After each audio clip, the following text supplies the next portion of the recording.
Mga ka-Republic, isang malungkot na gabi na naman ang Game 3 para sa mga Ginebra fans.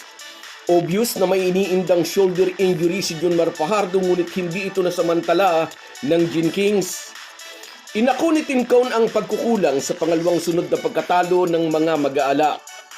Babalik sa bakbakan ng magkapatid na team sa linggo sa Game 4 na gaganapin sa Mall of Asia Arena. Malaking problema para sa Ginebra na sa kabila ng biglang pagbagsak ng scoring ni Junmar Fajardo ay nagawa pa ring duminahin ng SMB ang Gin Kings sa pagputok ng opensa ni Don Trollano. Kung anong init ni Don Trollano, siya namang lamig ni Calvin Oftana ng TNT, isang dahilan kung bakit tinalo sila ng Meralco sa Game 3. Iinit pa ang sagupaan sa semifinal sa series na ito sa pagitan ng magkakapatid na kupunan. Pag-uusapan po natin yan, pero bago ang lahat ay maglalambing po ako sa inyo na isubscribe ninyo itong ating channel at kung di masyadong makakaabala ay i-like at paki-share na rin ninyo. Malaking bagay po yan sa aming mga vlogger. Maraming salamat. Mga ka-Republic, matapos ang resounding win ng Ginebra sa Game 1, dinaluhang sunod naman sila ng San Miguel. Sa Game 3 ay handang-handang pumunta sa labanan ng Gin Kings. Desididong pipigilan nila si Junmar Fajardo na muling makapagtala ng 2020 game. At nagawa nga ng Ginebra defense na pahirapan si The Kraken sa opensa. Buong unang tatlong quarter, 0 si The Kraken. Ngunit hindi lang ang depensa ni Norbert Torres at Japet Aguilar ang pumigil sa scoring ng 9-time MVP. Inamin ni Junmar Fajardo may slight injury siya sa balikat na di umano'y muling na-trigger dahil sa mga hatak-hatak at tulak ng mga big men ng Ginebra.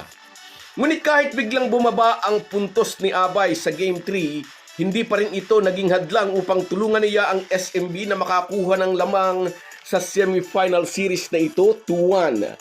Sapat ang kanyang 19 rebounds upang mabigyan ng second chance sa basket ang kanyang mga kakampi. Sinalo ni Don Trollano ang malaking trabahong di magawa ni Junmar dahil sa nananakit na balikat. Sa ating last video content, sinabi natin, di dapat hayaan ang Ginebra na makatuhog ng dalawang magkasunod na magandang laro si Don Trollano. Ngunit ito nga ang nangyari. Nagpasabog ng 33 big points ang Adamson Falcons product kasama ang 15 points sa third quarter. Ang kanyang back-to-back 3-pointers ang naging mitya ng malaking SMB third quarter run upang ilubog ang Ginebra sa 18-point deficit 70-52. Laging si Trollano ang pumapatay sa paghahabol ng Gin Kings.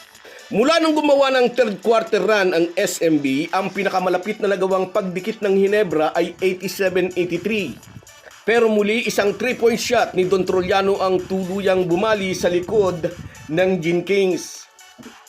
Inako ni Tim Cone ang responsibilidad sa pagkatalo nila ng dalawang sunod. Hindi raw niya nagawang i-prepare ng gusto ang kanyang mga bataan.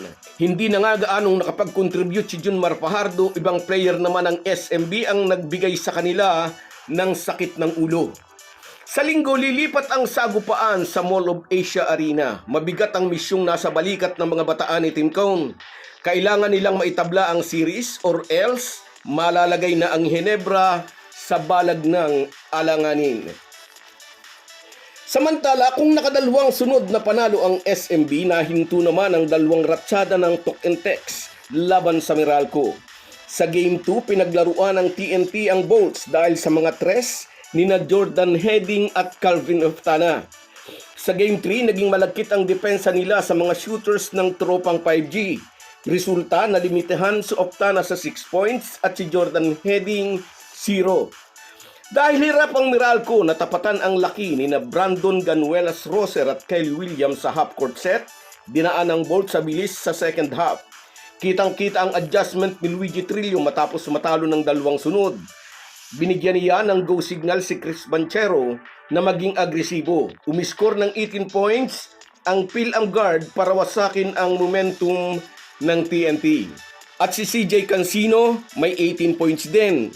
Sa panalong ito, nakaiwas ang Meralco sa 0-3 deficit na napakahirap ng makaahon. Nasa magkaparihong kalagayan ngayon ang Bolts at ang Gin Kings. Sa linggo, pareho nilang kailangang manalo upang sila naman ang makakuha ng momentum. So guys, yan lang muna.